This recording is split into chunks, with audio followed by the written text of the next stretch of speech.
Bueno, hola, buenas noches. Eh, Esta charla, para ponernos en contexto, la pudimos grabar eh, gracias a Ángel Schoenberger y la dejo grabada porque no sé si en estas próximas semanas voy a poder comunicarme por Zoom. Eh, Y bueno, ya veré después, en todo caso, la grabación de la conversación que espero que surja después de lo que tengo para decir. Ojalá les resulte interesante. Y el título es Levítico 19 y el Magisterio de Jesús. Bueno, yo quisiera primero intentar que nos pongamos en contexto sobre qué significa Levítico 19 hace 2500 años o hace 2000 años en la época de Jesús. Y para entender el sentido que tuvo Levítico 19 en la época de Jesús para él, para sus interlocutores, que por ahí es diferente del que transcurridos todos estos siglos ahora tiene para un judío y para un cristiano después de tantos cambios que ha habido, ¿no? En fin,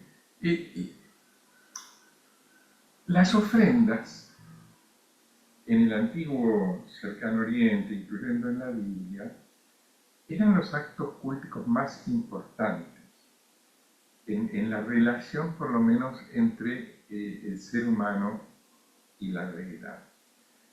Pero hay una diferencia muy importante entre lo que es en la Biblia y lo que es en los textos, por ejemplo, ugaríticos o en general de Medio Oriente. En la Biblia, una ofrenda de sacrificio es una acción dirigida solamente en una dirección, va de la persona hacia la deidad.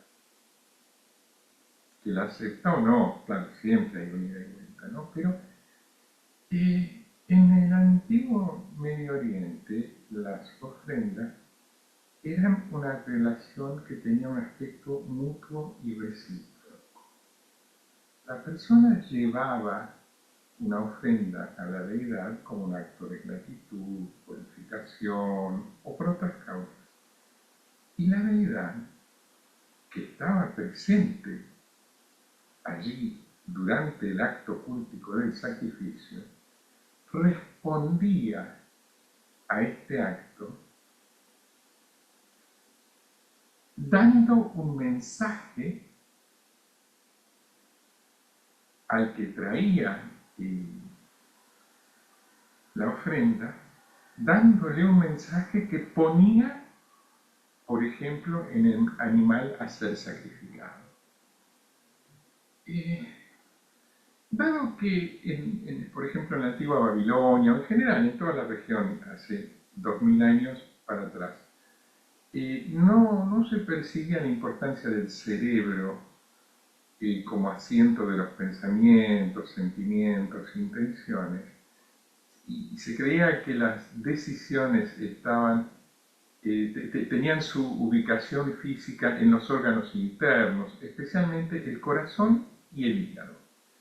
Entonces eran estos los órganos de los animales, por ejemplo de las ovejitas, corderitos sacrificados, que se creía que revelaban las decisiones e intenciones de la deidad. La presencia de Dios en el acto cultico y la cercana asociación del corderito con el Dios al cual es ofrecido lleva a una cierta identificación incluso del corderito sacrificado con la deidad.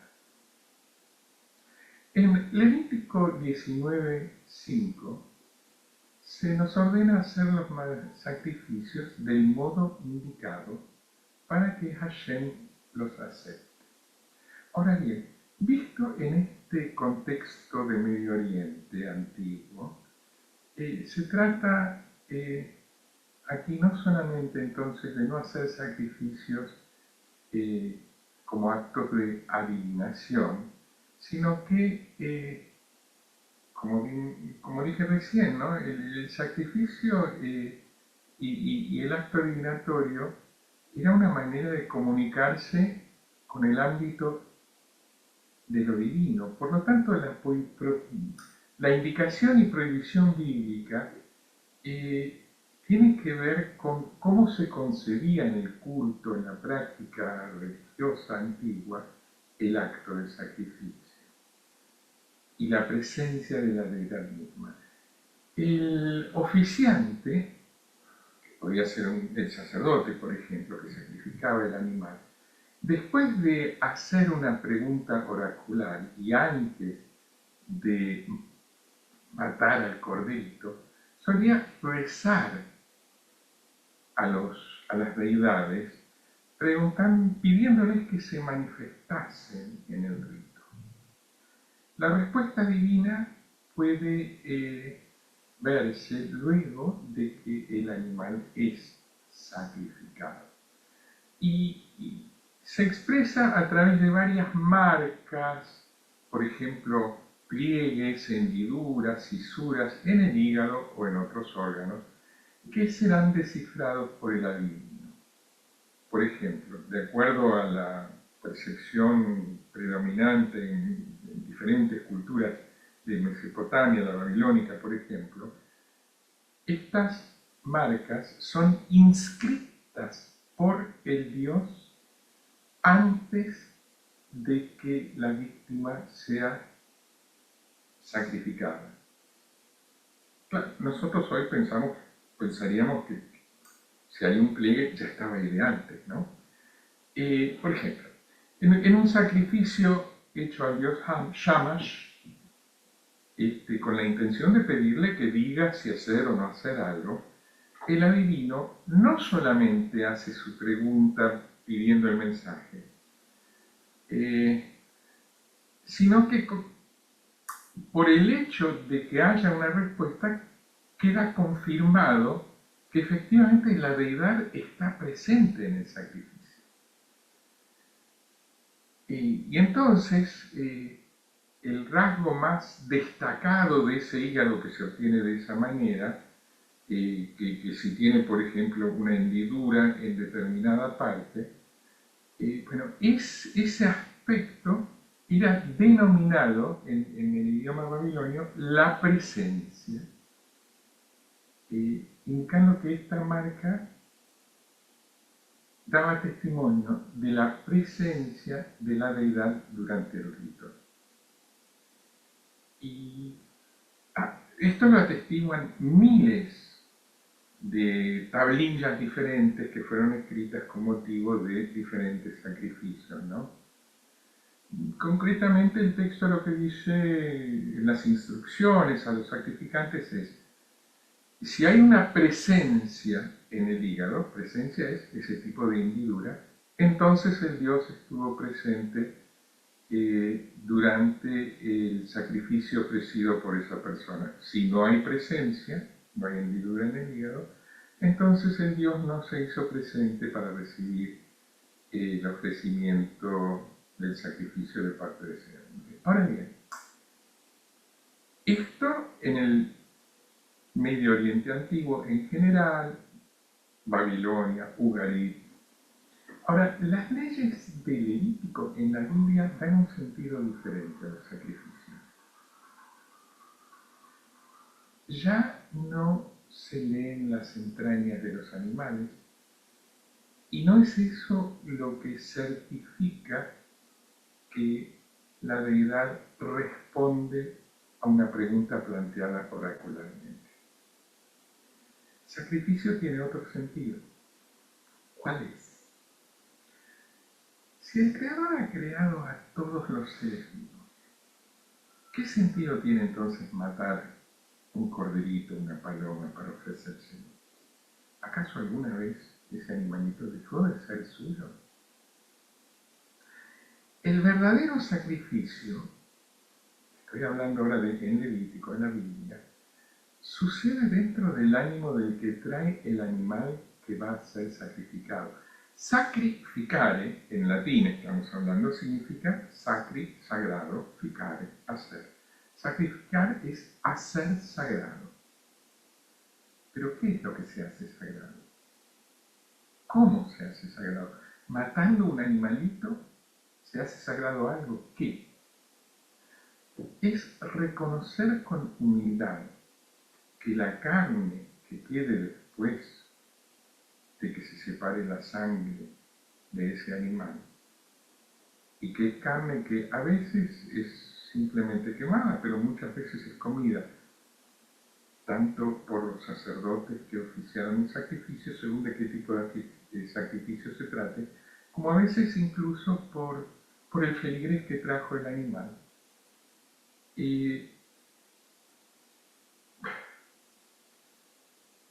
el verdadero sacrificio sucede dentro del ánimo del que trae el animal a ser sacrificado, ¿cierto? Bueno, reconocer con humildad que la carne que vamos a comer nos es dada por nuestro Creador, recordando no comer la sangre, pues en ella reside la vida, o sea, nada de morcillitas, es lo que sacrifica el ánimo del que ofrece el sacrificio.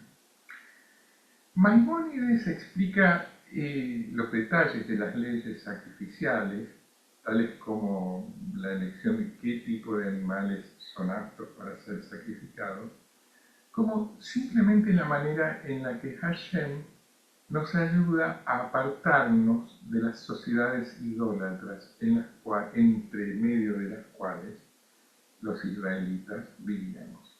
Entonces Maimónides, por ejemplo, en su Guía de los Perplejos, explica por qué la Torá permite sacrificios de animales como una forma de alabar al Señor.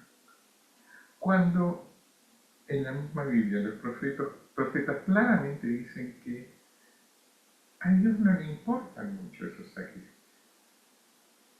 Lo que Maimónides explica es que los sacrificios fueron una concesión a la cosmovisión de la época. Pero que esa concesión de Hashem no implica que los sacrificios sean el acto de adoración por excelencia. La idea de que los actos de caridad son preferibles a los sacrificios está claramente explicitada muchas veces, por ejemplo, en Proverbios 21:3, claramente dice, hacer tzedakah, dar beneficencia, y justicia, es preferible para Hashem a todos los sacrificios. Bien. Ahora, Levítico de golpe nos sorprende en un momento. Estamos leyendo todas las leyes de los sacrificios y de golpe nos dice, y cuando levantes la cosecha de tu tierra, no levantes lo que creció en los bordes, ni en los rincones. Déjalo para los pobres que residen contigo en medio de tu pueblo, ¿no? Yo, Hashem, tu Dios. Eso es Levítico 23:22. Este versículo es condensación de varios versículos que invitan a la caridad, Levítico 19:9, 10.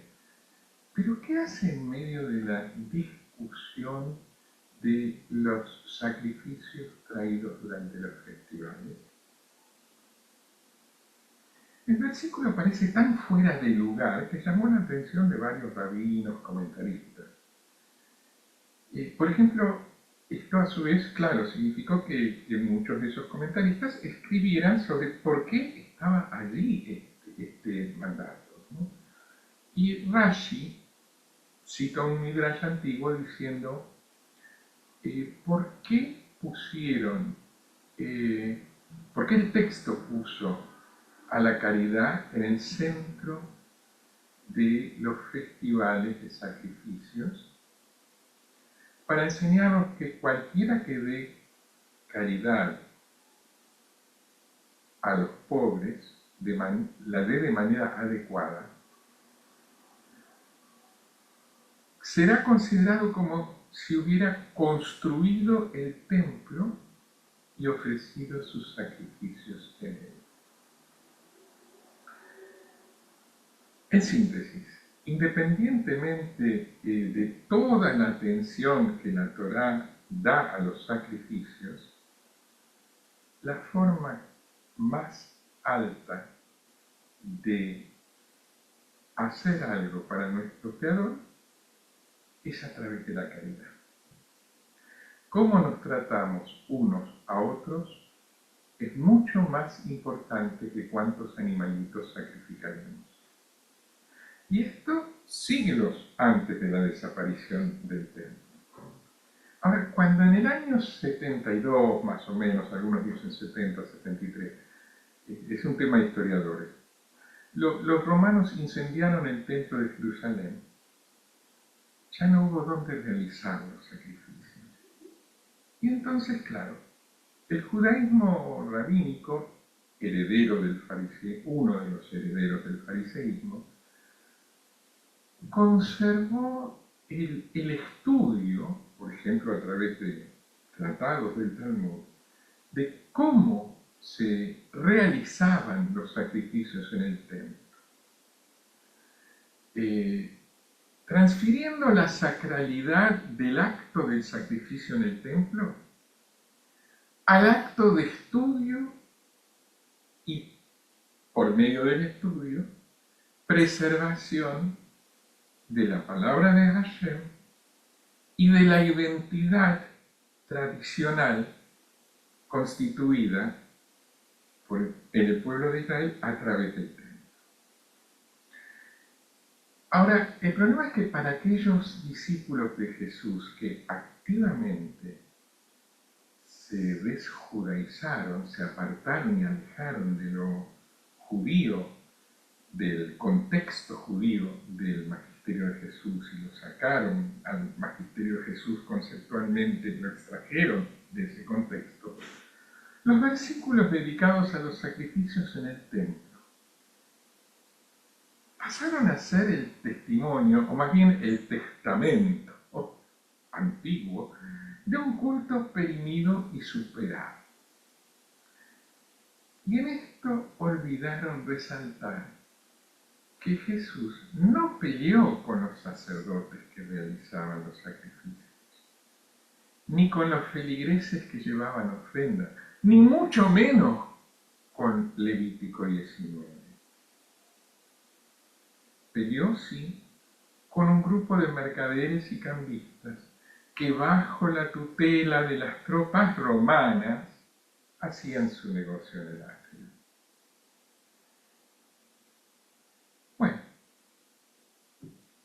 espero con esto haber motivado lo suficiente vuestro interés como para que se dé una conversación sobre el papel de Levítico 19 en particular y de los sacrificios en el templo en general en relación al magisterio de Jesús.